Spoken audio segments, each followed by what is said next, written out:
Well, thank you. Thank you, Joe, my old dear friend. Thank you, Joe, my old dear friend, for those mostly undeserved kind words. Vice President Biden and I have known each other for a lot of years now, more than 40 if you're counting. We knew each other back when we were young and handsome and smarter than everyone else, but were too modest to say so.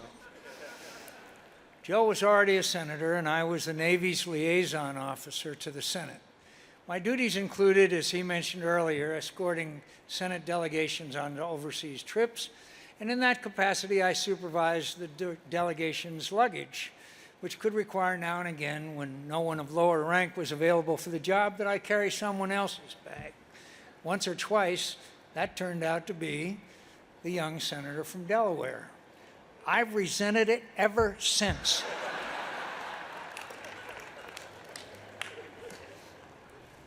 Joe has heard me joke about that before. I hope he has heard, too, my profession of gratitude for his friendship and love these many years. It's meant a lot to me.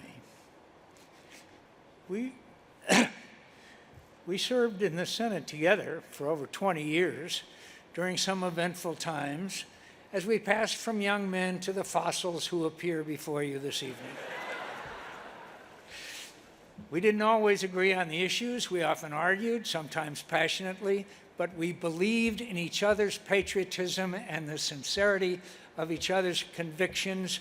We believed in the institution we were privileged to serve in. We believed in our mutual responsibility to help make the place work and to cooperate in finding solutions to our country's problems. We believed in our country and in our country's indispensability to international peace and stability and to the progress of humanity.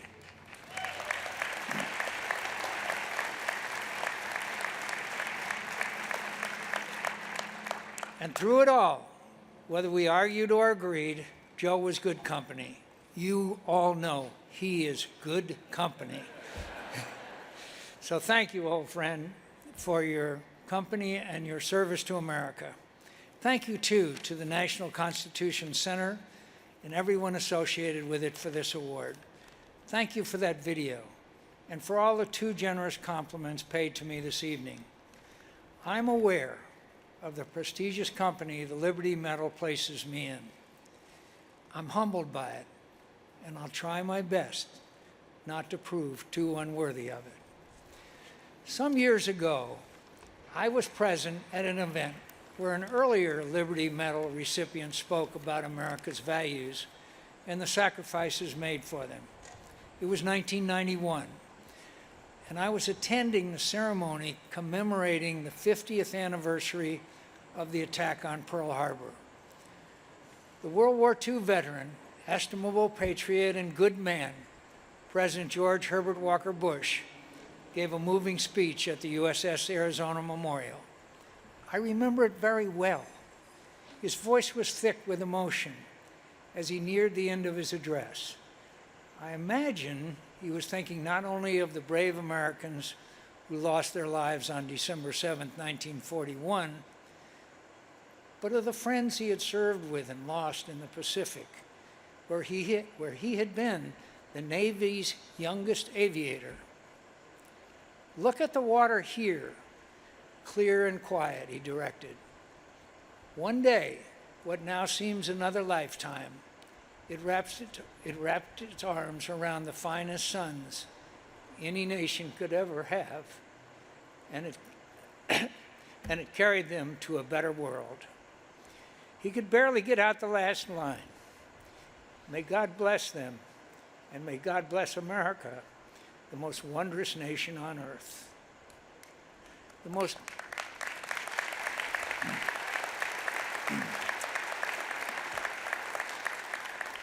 most wondrous land on earth indeed. I've had the good fortune to spend 60 years in service to this wondrous land. It's not been perfect service, to be sure, and there were probably times when the country might have benefited a little less of my help. But I've tried to deserve the privilege as best I can, and I've been repaid 1,000 times over with adventures, with good company, with the satisfaction of serving something more important than myself, of being a bit player in the extraordinary story of America. And I am so grateful. What a privilege it is to serve this big, boisterous, brawling, intemperate, striving, daring, beautiful, bountiful, brave, magnificent country. With all our flaws, all our mistakes, with all the frailties of human nature, as much on display as our virtues, with all the rancor and anger of our politics, we are blessed. We are living in the land of the free, the land where anything is possible, the land of the immigrant's dream, the land with the storied past forgotten in the rush to the imagined future, the land that repairs and reinvents itself, the land where a person can escape the consequences of a self-centered youth and know the satisfaction of sacrificing for an ideal, the land where you can go from aimless rebellion to a noble cause and from the bottom of your class to your party's nomination for president.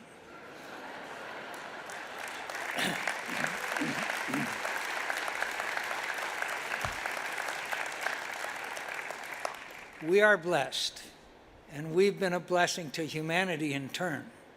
The international order we helped build from the ashes of World War and that we defend to this day has liberated more people from tyranny and poverty than ever before in history. This wondrous land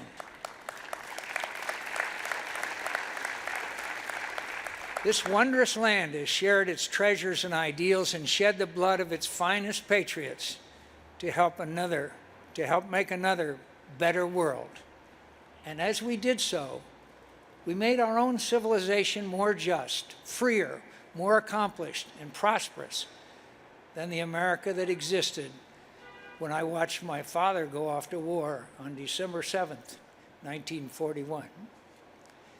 To fear the world we have organized and led the 3/4 of a century, to abandon the ideals we have advanced around the globe, to refuse the obligations of international leadership and our duty to remain the last best hope of Earth for the sake of some half-baked, spurious nationalism cooked up by people who would rather find scapegoats than solve problems.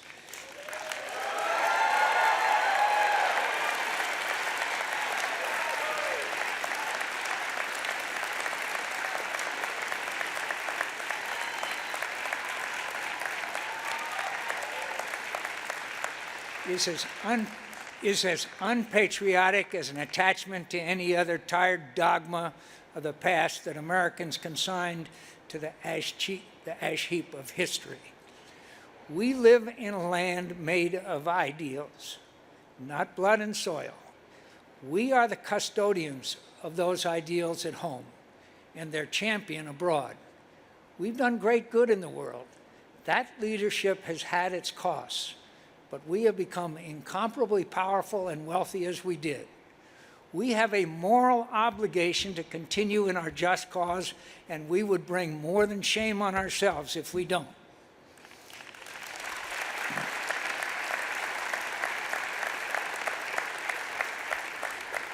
We will not thrive in a world where our leadership and ideals are absent. We wouldn't deserve to. I'm the luckiest guy on earth.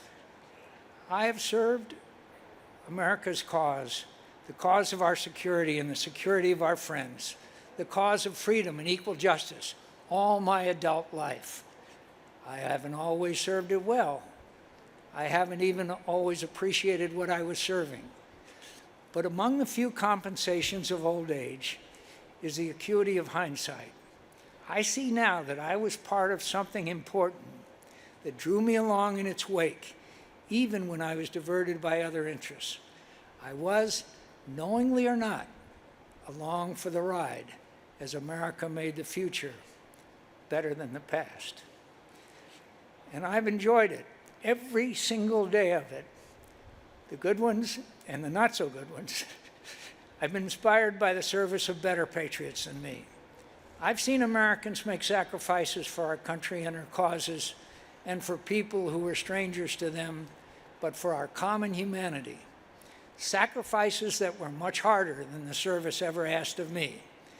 And I've seen the good they've done, the lives they've freed from tyranny and injustice, the hope they encouraged, the dreams they made achievable. May God bless them. May God bless America and give us the strength and wisdom, the generosity and compassion to do our duty for this wondrous land and for the world that counts on us.